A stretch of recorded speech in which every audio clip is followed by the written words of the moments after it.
The door wasn't locked, and that was the first thing the deputy noticed when he stepped onto the porch. It was actually barred from the outside with a heavy pine plank dropped into iron brackets, which is the kind of thing you only use when you are desperate to keep something from getting out. He lifted the wood, pushed the door open, and then he just stopped. The smell hit him long before his eyes could adjust to the gloom, a thick mix of unwashed bodies and old straw, with something metallic underneath it all. Then came the sound, a low and rhythmic knocking of looms, still running in the dark, where 22 people sat chained to the floor. Some were weaving, while others just stared, their hair shorn to different lengths, and tossed into baskets that were stacked along the walls like cordwood. Who built this place, and how long it had been running were the only questions that mattered. As it turned out, the answers were much worse than that barred door. There's a particular kind of road in East Tennessee that isn't really a road at all, but more of a trace, or a worn line through the trees where enough feet and wagon wheels have passed to kill the grass. Back in 1884, the corridor running near Clinch Mountain was exactly that kind of path, the sort of place that took you where you needed to go, if you knew the way, and left you turned around if you didn't. People moved through that country in short, careful stretches, including merchants hauling dry goods and families relocating between small settlements. Itinerant workers followed the seasonal labor from one hollow to the next, but nobody traveled fast because the terrain simply wouldn't allow it, and nobody traveled alone if they could help it.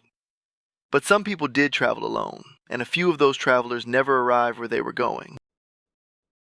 Families eventually started to notice when a brother expected back from Knoxville in 10 days failed to show up, and they would send word down the trace only to get nothing back. There was no body found on the road, and no word of an accident, nor was there any record at the nearby settlements of a man passing through. The mountains have a way of swallowing people whole, and in that era, a missing traveler wasn't always seen as a crime, because sometimes it was just the price of the road. The Weaver sisters lived at the end of a hollow off that trace, tucked down a side path that most travelers wouldn't take, unless they had been told exactly where to look. Marin and Dorcas were their names, and nobody remembered exactly when they had settled there, which was common enough in that part of Tennessee. People came into the mountains, and the mountains closed around them, and after a few years, it felt like they had always been there. What they were known for was their cloth, and their loom house produced fabric that merchants in Knoxville would pay a real price for. It wasn't the rough homespun you would buy from most hill weavers, but something with a specific weight and sheen that held dye differently than anything else. Buyers couldn't always put their finger on what made it finer, but they knew the quality was there. The sisters sold everything through intermediaries and never traveled to the market themselves, so a merchant would come out to the hollow to inspect the bolts of cloth and pay in coin. This arrangement suited everyone involved, as the sisters kept to themselves, and in that part of the world, keeping to yourself wasn't considered strange. It was expected.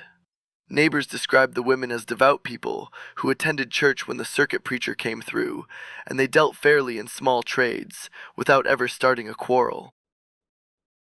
One neighbor recalled that Marin was the kind of woman who made you feel like you were being assessed when she looked at you, and while it wasn't unkind, it was very precise.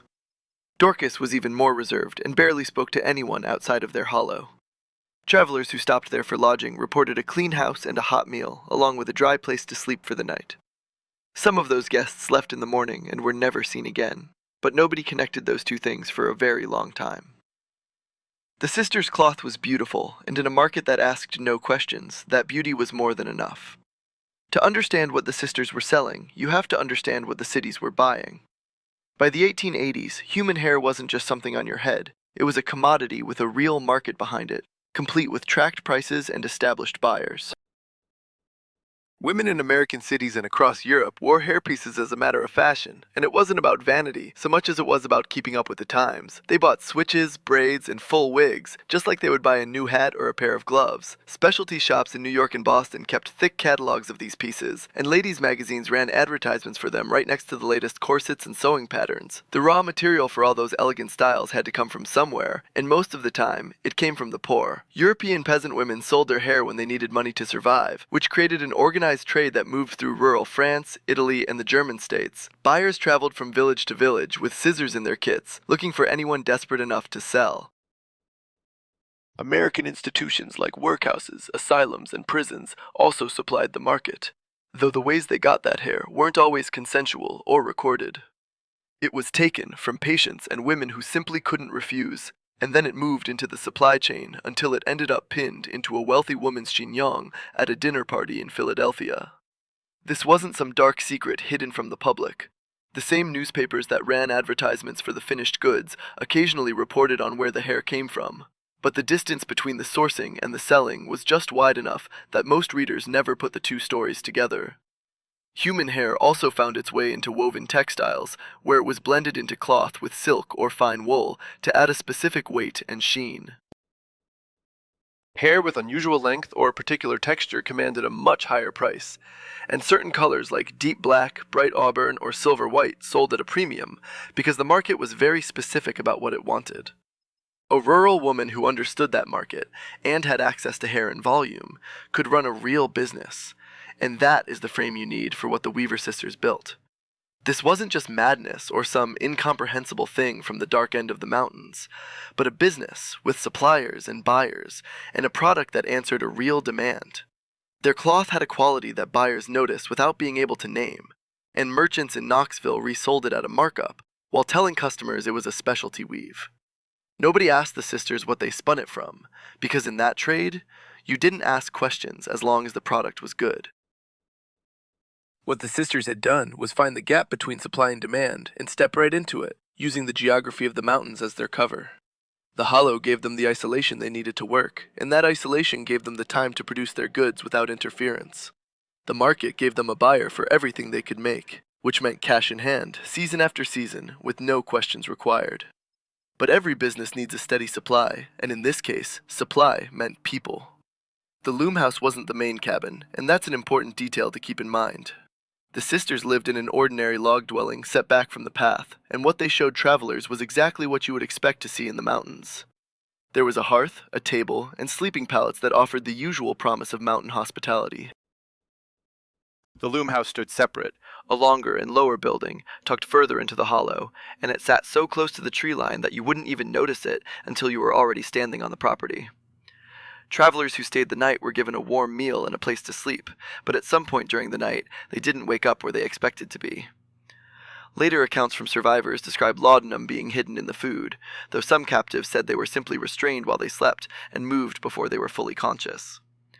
By the time they understood where they were, the chain was already on, and the sisters didn't need any elaborate mechanisms to keep them there. A person waking up in a dark, unfamiliar building with their ankles fixed to an iron ring is going to spend their first few minutes just trying to make sense of the situation. That gap between confusion and resistance was all the sisters needed to take control. Inside, the loom house ran the length of the building in a single row of stalls, each separated by rough-cut timber partitions. Each stall held one person, and while some had a loom, others were just a small space with a chain and a pallet of straw. Which one you ended up in depended entirely on what the sisters needed from you at that point in their production cycle. The hair wasn't taken all at once, which is the part of the story that takes a moment to really absorb. Shaving a person's head produces a single yield, and then nothing for months, but the sisters understood that the trade wanted length and consistent texture. They would cut the hair and let it grow, and then cut it again, meaning a captive held for a year could be harvested 3 or 4 times. The sisters kept people alive because a living person's hair kept growing, and that growing hair was a recurring crop that a dead body couldn't provide for them. Feeding captives enough to keep them functional wasn't an act of generosity. It was just inventory management. Some of the people chained in those stalls were also forced to work the looms, and those who had the skill were put to use under the direct supervision of Dorcas. The cloth the sisters sold wasn't just made from the captive's hair, but in many cases it was made by their captive's hands. These people were weaving the fiber taken from their own heads into bolts of fabric that would eventually travel down the mountain to Knoxville. Light inside the loom house was minimal, usually just a single tallow lamp that was moved along the row as needed, and there were no windows for the captives to see the world outside. The only sound was the rhythmic thud of the looms during working hours, and absolute silence the rest of the time. Food came once a day, water came whenever the sisters decided it should, and the biting cold of winter came without anyone doing anything about it at all. 22 people were found alive when the deputy finally opened that door, but the word alive covers a lot of ground in a situation like this. Survivors described people who had stopped speaking entirely and who flinched from the light because they hadn't seen it in so long. Some had been there for months, and at least one survivor had been trapped in that building for over 2 years, according to the testimony at the trial. Records from the investigation suggested the 22 found that day weren't the full count of everyone who had passed through the hollow.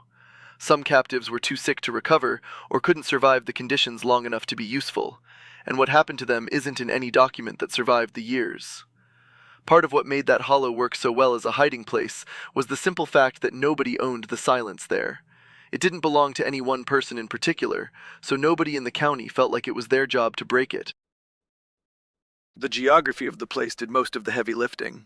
The side path that branched off the main trace wasn't marked on any surveyor's map, and the nearest settlement sat far enough away that any sound carrying out of the hollow at night would just lose itself in the thick tree cover long before it reached a human ear. The people who went missing near Clinch Mountain were almost always travelers rather than local residents, men and women just passing through without any roots in the community, no landlord waiting on a rent check, and no boss expecting them to show up for work on Monday morning. When they failed to arrive at their destination, the people waiting for them had no way of knowing where along the trail the absence had actually started. The trace was long, the possibilities were endless, and the mountains have a way of swallowing a person whole without leaving a single footprint behind. The merchants who bought the sisters' cloth lived in a different kind of silence altogether. They paid for a product, and they resold it for a profit, and they never bothered to ask the kind of questions that might have made the transaction more complicated than it needed to be. This wasn't just a quirk of these specific men, because the hair goods trade back then relied on a silent agreement between buyers and sellers to treat the supply chain as someone else's problem. You bought from a middleman who bought from a producer, and what that producer did to get the raw materials was none of your business, as long as the price stayed low and the quality remained high. That same cold logic had kept a dozen different industries running for decades, and it worked just as well in this little corner of the world. One neighbor, a man who farmed a rocky ridge right above the hollow and later testified at the trial, admitted he'd heard strange noises coming from the loom house after the sun went down. He described rhythmic sounds and the occasional muffled voice he couldn't quite make out, but he always just assumed it was night weaving. Many mountain households ran their looms well into the evening hours once the field work was finished, and the idea that two hard-working women might weave late into the night didn't strike him as odd. It was the kind of easy explanation that cost him absolutely nothing to believe, so he chose to believe it rather than look any closer at the shadows. The sisters were masters at using their own respectability as a shield against the world. They made sure to show up whenever the circuit preacher came through the area, and they always settled their accounts fairly with the local shops. They never quarreled with their neighbors over things like fence lines or water rights, which are the two things most likely to start a blood feud in that part of the country. Marin had a way about her that witnesses at the trial called composed, but it was the kind of composure that made people feel a little bit shaky about bringing up a concern. She wasn't exactly threatening, but she was the type of woman you didn't approach with a half-baked suspicion because she'd just look at you with those flat, assessing eyes until you felt the weakness of your own words before you even finished speaking.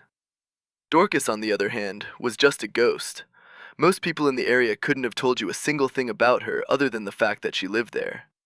What finally tore the whole arrangement apart wasn't a neighbor getting suspicious or a buyer suddenly finding a conscience. It was a ledger. The sisters kept a record book written in a tight, careful hand that documented every single person held in that loom house by their physical traits. They recorded hair color, the length of the hair at the time of intake, the texture of the strands, and the projected yield for the next cutting. They even tracked the actual yield they took and the price per ounce they got from the buyer. Names never appeared in those pages, because to the sisters, the captives were just entries in a book, and they were organized into columns like any other piece of livestock. Why they kept such a record is a question that never got a real answer during the trial. Maybe it was just a habit, the same kind of accounting discipline that kept any small farm running. Or maybe Marin simply needed to know exactly what she had and what it was worth. Whatever the reason, the ledger existed, and in a world of secrets, its existence was more than enough to bring everything down. The ledger is what eventually broke the silence of the hollow for good. The man who finally cracked the secret open was a dry goods merchant named Calhoun. He'd stopped at the sisters' place while heading back from a supply run, and after eating a meal, he was shown to a pallet where he could sleep for the night. Some time before the sun came up, he woke to the heavy thud of a bar dropping across a door, and he realized too late that this wasn't the same room he'd walked into. He wasn't in the main cabin anymore, but was trapped inside the loom house instead.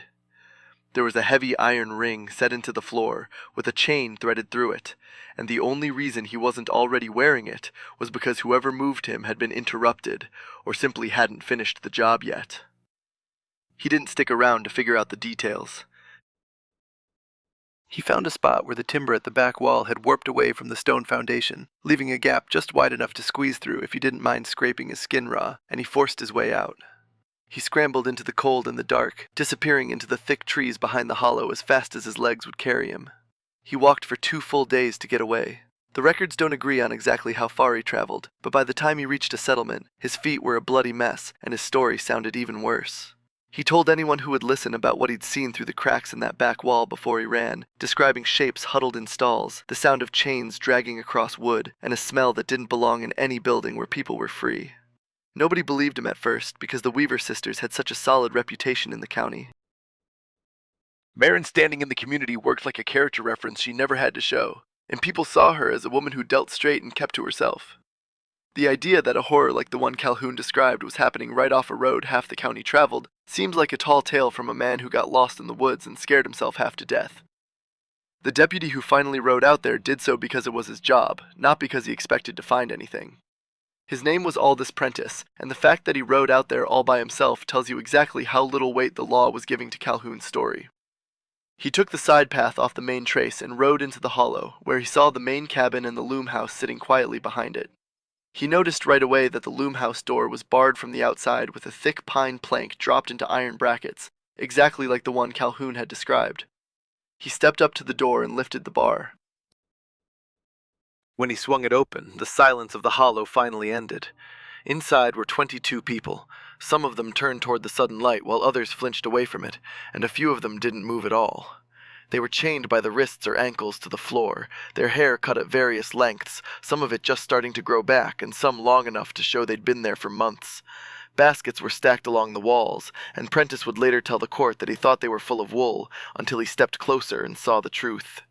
Even with the door open, the looms in the stalls were still moving. It wasn't because anyone was forcing them to work right then, but because some of those captives had been doing it for so long that their bodies just kept going, the same way a person keeps walking, even after they've reached the end of the road. Marin met the deputy outside before he could even make it back to the main cabin. She didn't run or scream, but instead offered him a cup of tea and asked if he'd found what he was looking for. Witnesses who saw the arrest said her voice wasn't nervous or angry, but was perfectly even, like a woman who had decided that the time for pretending was finally over. Dorcas wasn't outside to meet him, and when Prentice went into the cabin, he found her sitting at a loom and working. She wasn't weaving anything for sale, she was just moving her hands through the same motions she'd practiced for years, as if she'd forgotten how to make them stop. The arrest itself was quiet and orderly. The aftermath, however, was anything but. Knox County had never seen anything like the spectacle that trial became. The local courthouse was suddenly swarmed by reporters from Knoxville and Nashville, and even men from papers as far away as Cincinnati who had seen the story hit the wire and hopped the first train south to cover it. A mountain weaving business that was actually a human cage, run by 2 sisters with a cold, handwritten ledger as the smoking gun. That was the kind of story an editor couldn't ignore. Every single day of the trial, the courtroom was packed well past its limit, leaving the folks who couldn't squeeze inside to wait out in the street for any scrap of news from the people coming out the doors. What the jury saw, witness by witness, was a nightmare assembled piece by piece. The survivors took the stand one after another to tell their stories. Their accounts didn't always line up on the small details, which the defense tried to pounce on, but the prosecution used those gaps to prove the victims were telling the truth. These weren't the kind of mistakes people make when they're lying, but rather the kind of confusion you'd expect from someone who spent months in total darkness without a clock or a calendar. They had to guess how much time had passed by how hungry they felt, or how long their hair had grown between clippings. Despite the confusion, they all agreed on the rhythm of the place. The single meal, the heavy sleep, the waking up in a cage, and the sound of the sisters moving down the row with their scissors and a dim lamp. One woman told the court how Marin had lied to her at the very beginning, claiming she was being kept there for her own safety because the mountain roads were too dangerous for a woman alone. Marin promised she would be free to go as soon as the season changed, and the woman admitted she actually believed that story for the first few weeks. Then she watched the seasons turn twice through a crack in the wall, without the door ever opening, and eventually she just stopped asking when she could leave. A man who had been trapped in that barn for over a year described the specific sound the chains made as they scraped against the wooden floor at night. He told the jury that he still hears that metal sliding against wood every time he tries to sleep under a roof, and the memory was so thick that he had to leave the stand before the lawyers were even done with him. The judge didn't make him come back. The ledger was brought in by the county clerk who had processed it as evidence. As the prosecution read the entries out loud, the room went quiet. There were columns for color, condition, and how long the hair was when the person arrived, along with a projected date for the next harvest and the price they expected to get. There were no names in those pages, only numbers and physical traits, as if the people were nothing more than livestock. In one entry, Marin had noted that a particular yield was poor and wrote a single note in the margin that said, "cut short." The prosecution let those words hang in the air for the jury to wonder if she was talking about the hair or the life of the person it belonged to. When the investigators tracked down the buyers listed in those records, several of them were called to testify. They all told the same story, claiming they had bought the cloth from middlemen and had no idea what was actually woven into the fabric. They insisted they were just honest businessmen dealing with respectable merchants, and they argued they couldn't be blamed for a horror they never saw and were never told about. Not a single buyer was ever charged with a crime. The distance between the bloody floor of that loom house and the clean counter of a Knoxville shop was wide enough to keep the money side of the business legal, no matter how the goods were made. The defense eventually put Marin herself on the stand. She didn't seem nervous or upset, as she argued that the whole arrangement had been voluntary from the start. She claimed the people in the barn had come to her looking for food and shelter, and were being paid in cloth. And she described the chains as a simple security measure to keep unreliable workers from wandering off in the night. She spoke about her ledger like it was a normal farm journal, showing no regret for anything she had done. The reporters in the room noticed that she never looked away, making direct eye contact with the jury while she answered every question they threw at her. The jury didn't even need a full afternoon to decide. Both sisters were convicted of unlawful confinement and assault, which were the only charges the 1884 Tennessee laws could really support for something this horrific. Marin was sent to prison to serve out her full sentence, but Dorcas didn't last long, dying in custody before her second year was even finished. The men who bought the hair walked away clean, and the trade just kept moving under different names. The Weaver sisters went behind bars, but the industry that created them didn't slow down for a second. Throughout the rest of the 19th century, the market for human hair goods only got bigger. There were new catalogs and new shops popping up to serve a growing middle class that wanted to look wealthy without having the natural hair to pull it off. The supply chain shifted to meet that demand, but the changes weren't always something you could see from the storefront. After the 1884 trial in Tennessee, the hunger for hair didn't go away, but the people who supplied it just got much better at hiding where it came from. That loom house in the woods wasn't the only place of its kind. During that same era, investigators in other states found similar operations, though few were as large or lasted as long as the one the sisters ran. There were stories of rural boarding houses where travelers would check in and simply vanish from the map. Small textile mills in the middle of nowhere were producing goods that were far too fine for the materials they claimed to use. Most of these places never saw the inside of a courtroom because it was too hard to prove anything. When you have victims who are just passing through, and a business world that doesn't want to ask questions, local sheriffs usually didn't have much reason to go poking around in the commerce their towns relied on. The only reason the Weaver case ended differently was because of that ledger. If they hadn't kept those records, the prosecution would have just had the word of 22 survivors against 2 women who looked perfectly normal sitting at the defense table. The ledger was the bridge that turned a he said, she said story into a documented system of profit. It's a lot harder for a jury to look the other way when the evidence is written down in black and white, even when the wealthy buyers are sitting right there in the gallery watching the verdict. Even after everything came out, the hair industry didn't face any new laws or regulations. There were no big reforms and no rules passed to make sure hair was sourced ethically. A few newspapers wrote angry editorials saying that something must be done, but they never said what that something should be. The story was big for a while, then it got old, and the market eventually swallowed the scandal the way markets always do. It just kept running, and let the distance between the buyer and the maker turn into a comfortable kind of forgetting.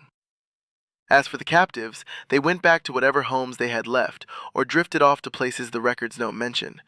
Most of those 22 people are ghosts in the historical record, with no names attached to their stories. A few show up in old court transcripts, identified only by where they were from or how many months they spent in the barn. One Knoxville paper mentioned a woman who went back to her family in the high mountains of East Tennessee, noting that her hair was finally starting to grow back in. The rest of them just faded back into the quiet life they knew before, and the mountains closed up around them.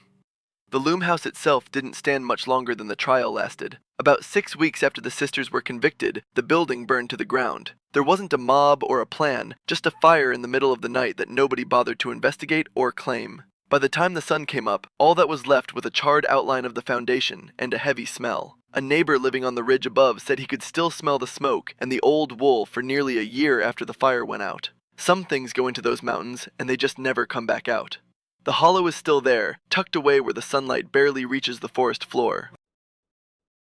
The path leading off the main trace has grown over now, becoming narrower than a wagon wheel, but the earth still holds the shape of it. It is a strange thing how the ground remembers a road long after people stop walking it, keeping that slight indentation like a scar that won't quite fade. You won't find a marker at the site, or a single line of historical notation in the county records to tell you what stood there. Those foundation stones are likely buried under a century and a half of Tennessee undergrowth, and in this part of the country, the forest swallows things whole if you give it enough time. What survived instead is the kind of memory that doesn't need paper to stay alive. Local oral tradition kept fragments of the story moving through the ridges and hollows long after the newspapers moved on to the next scandal. Over the generations, the names shifted and the details grew heavy, but people in this corner of the county always knew there were women up that hollow. They knew it had something to do with weaving, and they knew something was wrong. The specific architecture of the crime eventually softened into that general category of things these mountains are understood to contain. A quiet violence that the outside world never fully accounts for, running just below the surface of a normal life. The trial record exists in broken fragments in Knox County, but the ledger itself is gone. It was cataloged as evidence and read into the record for all to hear, yet at some point between the verdict and today, it simply stopped being where it was supposed to be. Gaps in county records from that era aren't exactly rare for rural courthouses with small staffs and even smaller storage rooms, so the ledger's disappearance didn't seem like a tragedy at the time. By the time anyone actually thought to look for the book, it had been missing so long that searching for it felt like a waste of breath. This means the most complete picture of what the sisters did, the one written in Marin's own hand, with its columns and that final, unfinished marginal note, is still out there somewhere. Objects don't usually cease to exist unless they are burned or broken, so it likely sits in an attic or a basement, but it isn't anywhere a person can reach it. It documented human beings by their hair color and how much thread they could produce, reducing them to simple entries in a crop journal, before it followed the loom house into the dark. The region absorbed the story and decided it wasn't going to give it back. The 22 survivors entered this nightmare without names, and they left it the exact same way. The buyers who paid for the cloth the sisters produced got to keep their names and their reputations, a disparity that was never an accident. That was just the structure of how the whole thing worked, from the dirt floor of the hollow to the polished wood of the shop counter, and the trial didn't change that reality any more than the passing years did. The looms were still running when Prentice finally pushed that door open. Nobody thought to stop them right away, and that detail stayed in his testimony without any extra comment. It was as if he recorded it because it was the plain truth, and he hadn't quite decided what it was supposed to mean yet.